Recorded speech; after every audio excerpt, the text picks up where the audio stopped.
पूरयजन्तिमाल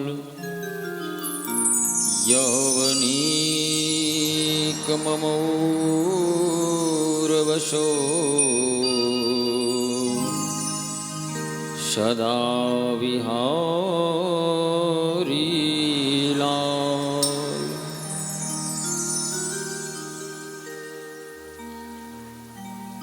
राधा मेरे स्वामिनी, मैं राधा को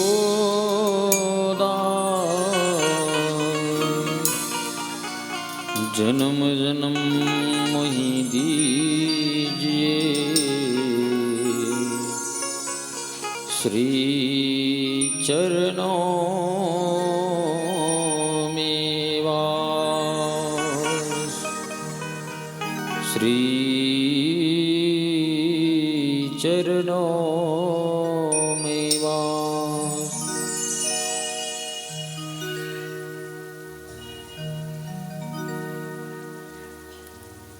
वृषभानुलली तुमसे विनती,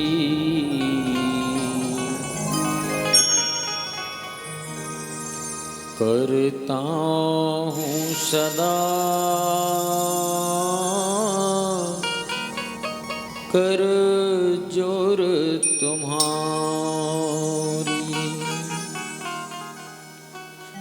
अवलंब नहीं मुझको जग से, शुद्ध ले हूँ सदा अपराध विसारी। शुद्ध ले हो सदा अपराध विसारी। राधा वर कराव चित पल्लव वल्लरी के, राधा पदांक विलसन मधुर स्थली के। राधा यशो मुखर मत खलांबली के, राधा विहारणी विपणे रमता मनो में। नारायण नमस्कृत्यं नरं चैव नरोत्तमं,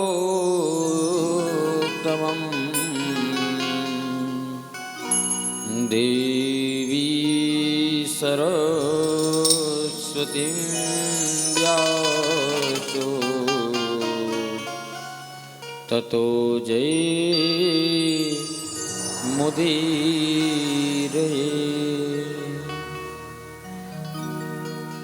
श्री वेद व्यास जी के पद कमल बारंबार मना, कथा कहूँ श्री कृष्ण के हनुमत हो सहाय। ज्ञानी नामानि चेतांसि देवी भगवती सा, बलादाकृष्यमोहाय महामाया प्रयच्छति महामाया प्रयच्छति शंकरं शंकराचार्यं केशवं बादरायणं सूत्रो भावस्य कृतो वन्दे भगवन्तो पुनः पुनः।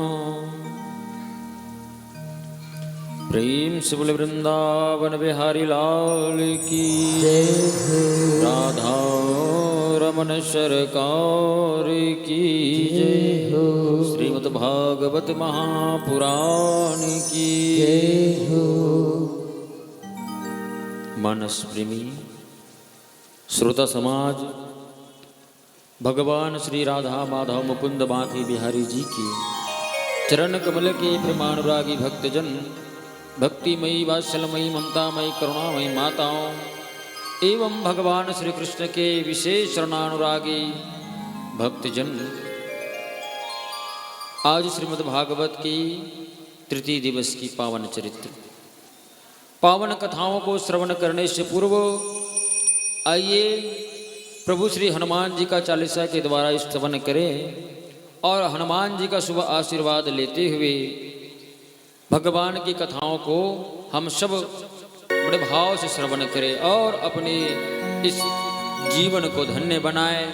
इस पतित पावनी श्रीमद् भागवत रूपी अविरल गंगा में हम सब गोता लगा के अपने जीवन को धन्य बनाएं।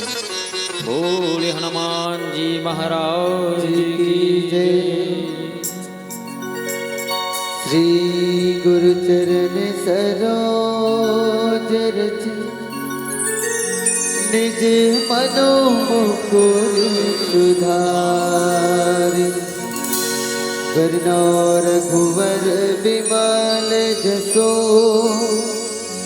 जो दायक परिचारि। बुद्धिहीन तनु जानिके, सुमरा पवन कुमार। बल बुद्धि विद्या देहु मोहि, हरहु कलेश विकार। हरहु कलेश विकार। जय हनुमान ज्ञान गुण सागर, जय कपीति लोक उजागर। राम दूत अतुलित बल धामा, अंजनी पुत्र पवन सुत नामा।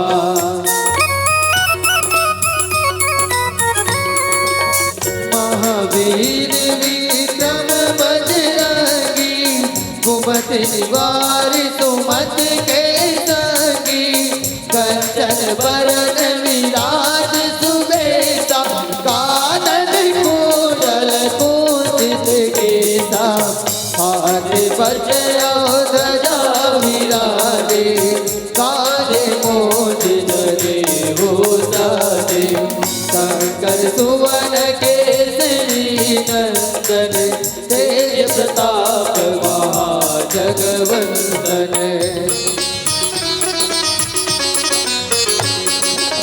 विद्यावान गुणी अति चातुर, राम काज करबे को आतुर। प्रभु चरित्र सुनबे को रसिया, राम लखन सीता मन बसिया।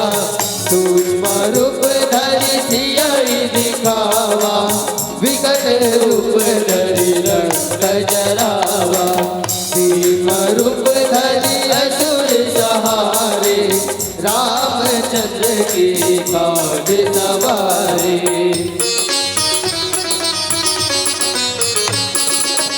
लाए सजीवन लखन जियाए, श्री रघुवीर हर सिर लाए, रघुपति कीन्ही बहुत बड़ाई, तुम मम प्रिय भरत सम भाई, सहस बदन तुम्हारो जस गावे, अस कहि श्रीपति कंठ लगावे, सरकारिक ब्रह्मादि मुनीसा, नारद सारद सहित अहिसा।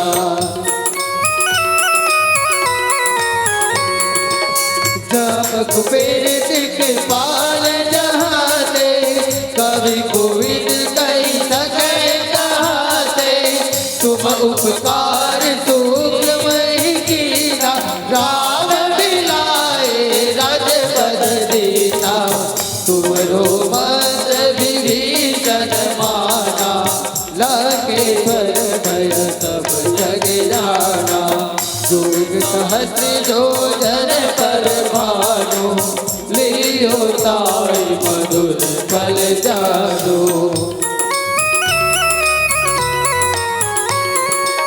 प्रभु मुद्रिका मेली मुख माही, जल लाभी गए अचरज दाही, दुर्गम काज जगत के देते, सुगम अनुग्रह तुम्हारे देते, राम दुआरे तुम रखवारे, होत न आज्ञा बिनु पैसारे, सब सुख लहै तुम्हारी सरना, तुम रक्षक काहू को डरना।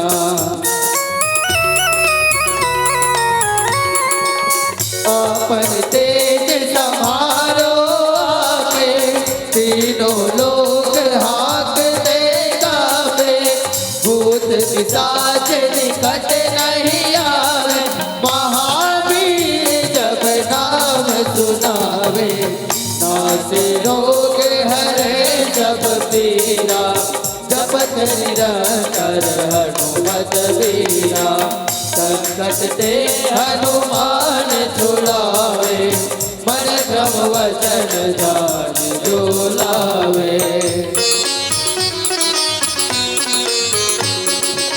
सब पर राम तपस्वी राजा, किनके काज सकल तुम साजा, और मनोरथ जो कोई लावे, सोई अमित जीवन फल पावे, चारों जुग परताप तुम्हारा, है प्रसिद्ध जगत उजियारा, साधु संत के तुम रखवारे, असुर निकंदन राम दुलारे।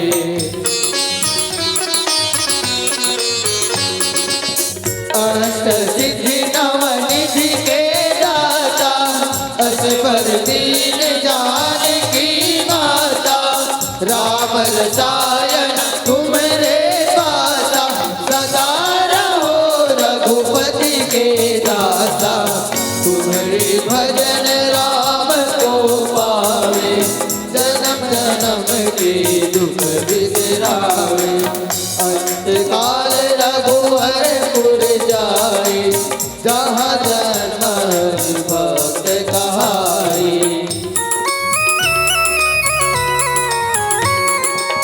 और देवता चित्त न धरई, हनुमत से सर्व सुख करई, संकट कटै मिटै सब पीरा, तो तुम्हारे हनुमत बलबीरा, जय जय जय हनुमान गोसाई, कृपा करो गुरुदेव की नाई, जो 10 बार पाठ कर कोई, छूटै पति महासुख होई।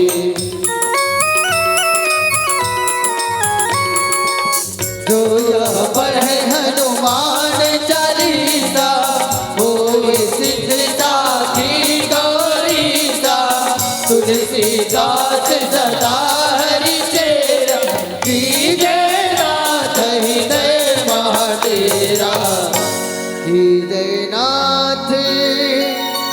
हृदय माह तेरा पवन तनया संकट हरना मंगल मूर्ति रूप राम लखन सीता सहित हृदय बस हो सुर हो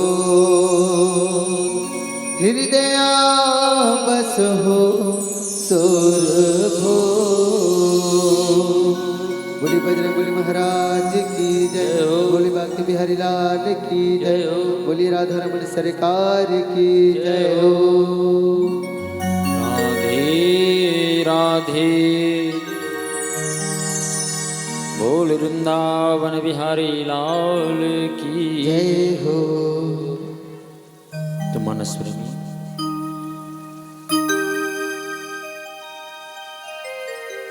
श्रोता समाज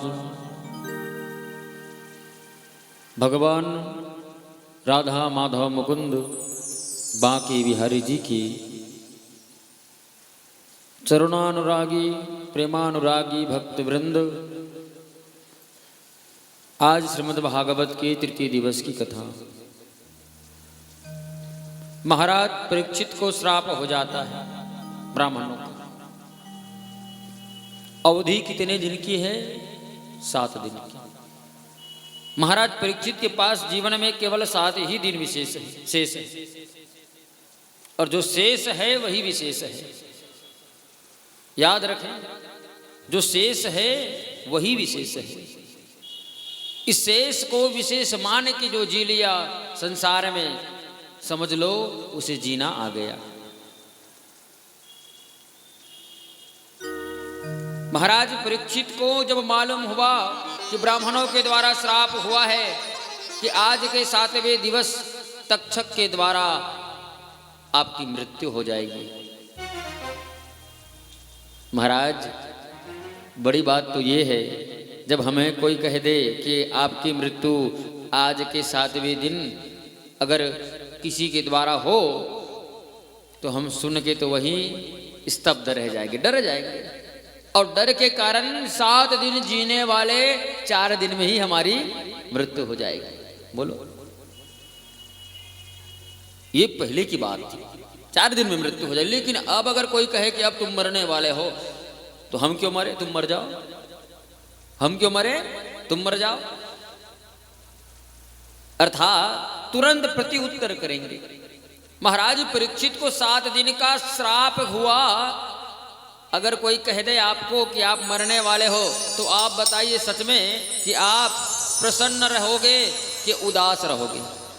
आपको प्रसन्नता मिलेगी, खुशी मिलेगी कि दुख मिलेगा? बिल्कुल दुख मिलेगा। बोलो ना, दुख मिलेगा। लेकिन महाराज परीक्षित प्रसन्न है। महाराज परीक्षित प्रसन्न है और प्रसन्न होकर नाच रहे हैं। श्राप नहीं वरदान है ये, प्रसन्न होकर नाच रहे महाराज परीक्षित। बोले क्यों? श्राप कितने दिन का है? 7वें दिन का। अब ब्राह्मणों का श्राप है 7वें दिन मृत्यु होगी। तो महाराज परीक्षित ने अपनी पत्नी इरावती से कहा, देवी सुनो, ये 6 दिन में ना स्वयं यमराज भी अगर मुझे मारना चाहे तब भी नहीं मर सकता। मरूंगा तो केवल 7वें दिन ही मरूंगा, 7 से पहले मेरी मृत्यु नहीं हो सकती। चाहे धर्मराज आ जाए, यमराज आ जाए, जैसे कुछ भी पहाड़ टूट पड़े, लेकिन मेरी मृत्यु 7 से पहले नहीं होगी। क्यों? होई न मृथा, होई न मृषा देव ऋषि भाषा। देवताओं और ब्राह्मणों का जो वचन है कभी वृथा जाने वाला नहीं है। महाराज परीक्षित मग्न हुए और मग्न होकर पति और पत्नी, संसार में रथ के 2 पहिए हैं, 2 पहिए समान चलते हैं, लेकिन फिर भी काहो न को सुख दुख करी नाता, निज कृत कर्म भोग सग भ्राता। लेकिन जब बारी आई महाराज परीक्षित को श्राप की, तो आपने श्रीमद् भागवत कथा में देखा होगा, जहां जहां यज्ञ होता है, भागवत महापुराण होती है, सापत्नी यजमान को विराजित किया जाता है। लेकिन परीक्षित महाराज गंगा किनारे निकल पड़े, अकेले निकल पड़े, पत्नी घर में, और महाराज परीक्षित निकल पड़े गंगा किनारे। क्यों? कहे देवी, श्राप ब्राह्मणों के द्वारा मुझे हुआ है, इसलिए अपनी मुक्ति का उपाय भी मुझे ही निकालनी है, मुक्ति का उपाय भी मुझे ही निकालनी है। परीक्षित महाराज निकल पड़े गंगा किनारे। बताओ गंगा ही क्यों? क्योंकि गंगा कोई नदी नहीं, गंगा कोई नदी नहीं। अरे नदियां तो शरीर को धोती है, नदियां शरीर को पवित्र करती है। धन्य है गंगा मैया जो हमारे मन के मैल को पवित्र करती है और भगवान से मिलाने का कार्य करती है। इसीलिए गंगा है। गंगा किनारे महाराज परीक्षित निकल पड़े। अनेक ऋषि महात्मा चक्रवर्ती सम्राट महाराज परीक्षित को आते जब देखे,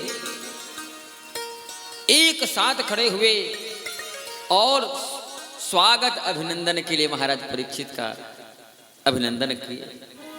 बड़े बड़े महात्मा हैं, उन्हें अनेक संत आदि ऋषि हैं। अत्रि पुलह वशिष्ठो अंगिरा करतो क्रिया गौतमो। अनेक महात्मा संतादिक ऋषिगण विराजित हैं। सब ऋषियों ने महाराज परीक्षित को आते देखा, सुंदर स्वागत किया, अभिनंदन किया। परीक्षित विराजित हुए महाराज परीक्षित। आते ही महाराज परीक्षित ने व्यर्थ का प्रश्न नहीं किया। देखो शास्त्रों में कहा गया है कि अन्न का कण और संत का क्षण कभी व्यर्थ नहीं गंवाना। अन्न का कण और संत का क्षण कभी व्यर्थ नहीं गंवाना। संतों के पास जाकर कभी यह ना प्रश्न करना कि हमारे घर में हमारी बहू को बेटा होगा या बेटी, या ये प्रश्न मत करना हमारी फैक्ट्री कितने दिन चलेगी, हमारा कारोबार कब तक चलेगा। महाराज संतों के पास जाकर ये व्यर्थ बातें कभी नहीं करना। संतों के पास जाकर बस इतनी सी प्रश्न करना कि हमारे भगवान बांके बिहारी के चरणों में हमारे भक्ति कब बढ़ेगी और उनका दर्शन कब होगा, भगवान का हमें साक्षात्कार कब होगा। बस संत से यही प्रश्न करना।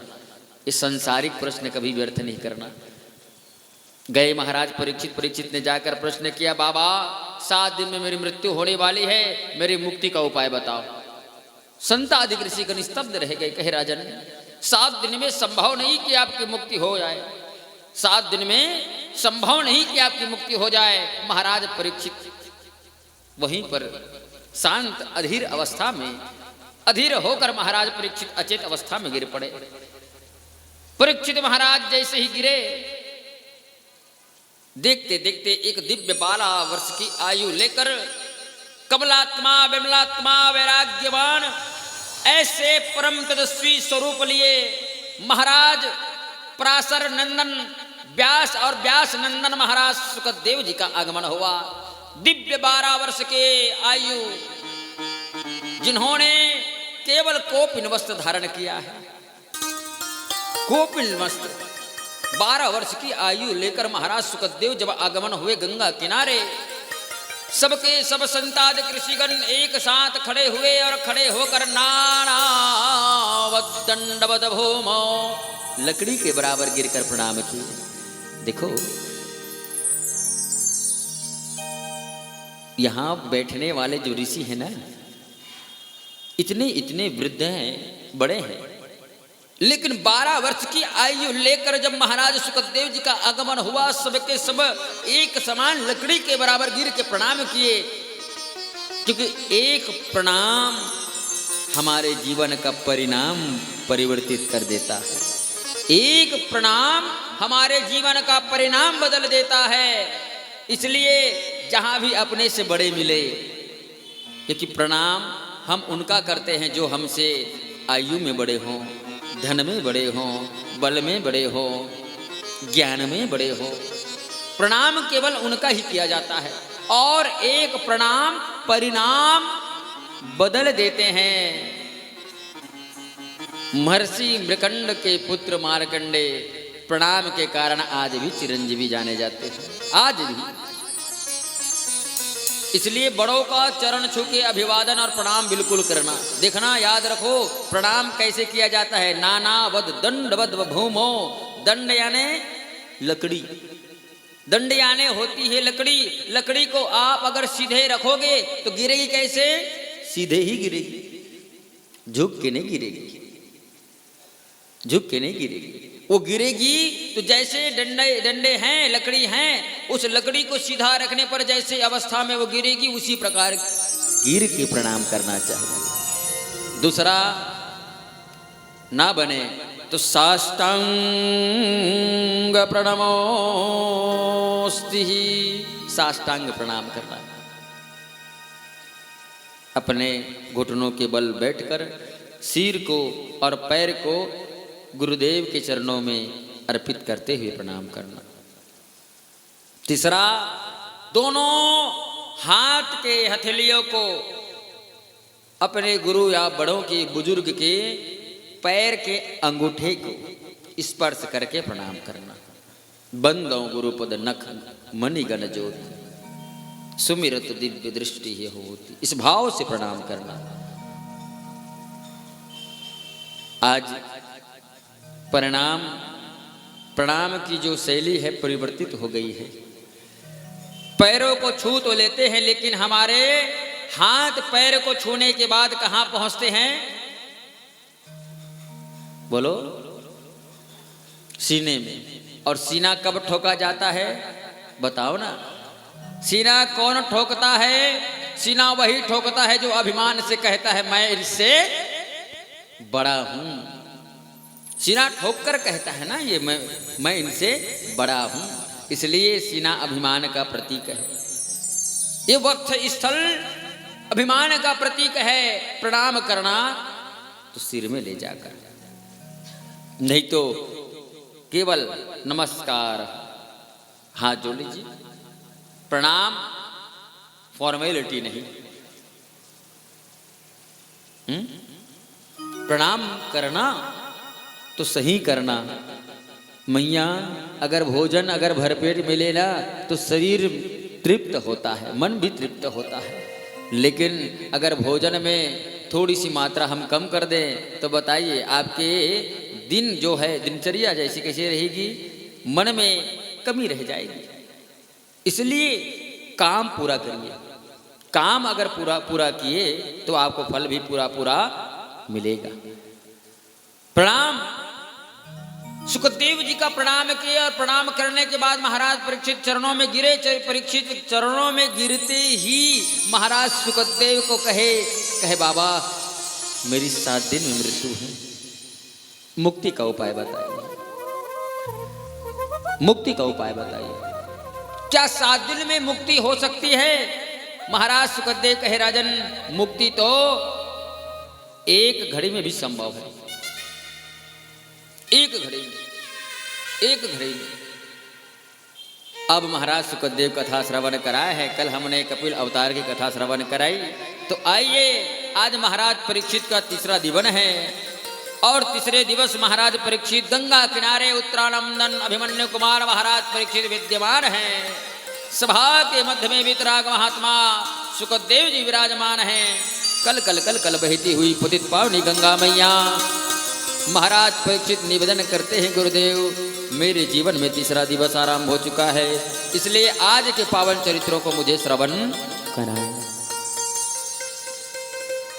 महाराज सुखदेव कहे राजन सुनो, नाभि के वंशज में आगे चलकर ऋषभदेव का अवतार हुआ। बोले ऋषभदेव भगवान की। ऋषभदेव महाराज के 100 पुत्र। ऋषभदेव जानते हो ना, इन्हीं से जैन धर्म की परंपरा चली है। ऋषभदेव जैन को तो जानते हो, ऋषभदेव महाराज, इन्हीं से जैन धर्म की परंपरा चली। ऋषभदेव अपने पुत्रों को शिक्षा देते। क्या शिक्षा? कि शरीर मिला है बेटा, इस शरीर को व्यर्थ कभी मत गंवाना। शरीर मिला है, कभी व्यर्थ मत गंवाना। क्यों? क्षण भंगुर जीवन की कलियां, कल प्रात को जाने खिली ना खिली, मलयाचल की शुचि शीतल सुगंध समीर, कल प्रात को जाने मिली ना मिली। कलिकाल कुठार लिए फिरता, तननम रस चोट झिली ना झिली।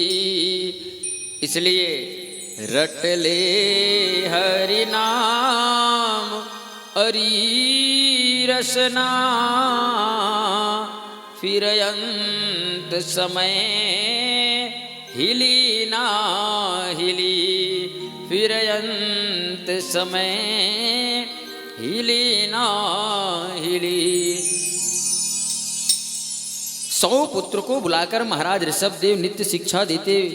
पुत्रों, पल पल भगवान का नाम रटते रहना, जपते रहना, कभी समय व्यर्थ मत गंवाना। आज के दिन में तुम्हारा जीवन कैसा रहा? रोज 100 पुत्रों को शिक्षा देते महाराज ऋषभदेव, और नित्य भगवान नाम का स्मरण कराते हैं। क्यों? भगवान का नाम एक बार अंतिम में अगर आ जाए तो अंत भला सो सब भला, अंत भला सो सब भला। लेकिन विडंबना तो यह है कि अंतिम में नाम आए तब ना। बड़े बड़े योगी मुनि ज्ञानी ध्यानी रोज माला लेकर जाप करते हैं, राम राम राम राम राम राम। इसलिए जाप नहीं करते मैया कि भगवान के भजन है, कीर्तन है। नहीं, भजन तो इसलिए, जाप तो इसलिए किया जाता है, किस लिए? कि अंत समय में नाम आ जाए। हमारे छत्तीसगढ़ के पावन भूमि में राजिम क्षेत्र से परम संत हुए महाराज पवन दीवान जी। ऐसे तो उनकी अनेक कविता है, अनेक सुंदर भजन कीर्तन है, लेकिन एक सुंदर भजन जो आज भी मुख से गाया जाता है कि हरि बोल मेरे रसना घड़ी घड़ी, हरि बोल मेरे रसना घड़ी घड़ी, हरि बोल मेरे रसना घड़ी घड़ी, हरि बोल मेरे रसना घड़ी घड़ी, हरि बोल मेरी रसना घड़ी घड़ी, घड़ी घड़ी घड़ी घड़ी।